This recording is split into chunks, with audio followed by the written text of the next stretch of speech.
Καλησπέρα σας, καλωσορίζουμε στο κεντρικό δελτίο ειδήσεων του Μέγκα. Ας δούμε, είμαστε σε απευθεία σύνδεση με τον Μπούντελη Άγγελο. Ας δούμε κάποια πλάνα του. Άγγελε, πες μας.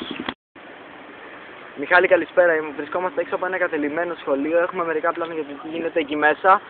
Πριν από λίγα λεπτά ο κάμεραμάν μας, Σκαπέτη Δημήτρης, κινδύνευσε τη ζωή του για να βγάλει μερικά πλάνα.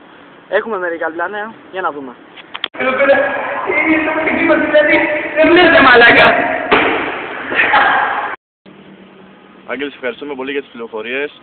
Πάμε τώρα σε ένα άλλο θέμα. Συγγνώμη, με ειδοποιούν από το κοντρόλ ότι έχουμε και άλλα πλάνα. Άγγελε, πες μας. Μιχάλη, καλησπέρα και πάλι. Περπατούσαμε στον δρόμο και είδαμε τυχαία δύο παιδιά που προσπαθούν να ξεφύγουνε. Παιδιά! Παιδιά, συγγνώμη. Με δήλωση. Προσπαθούμε να τους φτάσουμε αυτή τη στιγμή.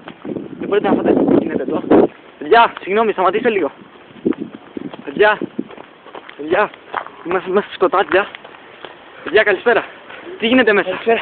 Πείτε μου τι γίνεται μέσα, σας παρακαλώ. Γίνεται ένας πανικός. Γίνεται πανικός γίνεται. Δεν ξέρουμε πού να φύγουμε. Τι γίνεται? Πέφτουνε... Με μολότοφ, πέτρες, δεν προλαβαίνουμε να... Παραλίγο μας κυνηγήσαν να δούμε. Πείτε μου κάτι άλλο, έχετε κανένα όνομα, τίποτα? Είμαστε... Έχουμε στα τραυματισμένα παιδιά εκεί πέρα. Δεν ξέρουμε... Ω, παιδιά, συγγνώμη. Παιδιά. Αυτά συμβαίνουν φέτος στα κατελημένα σχολεία.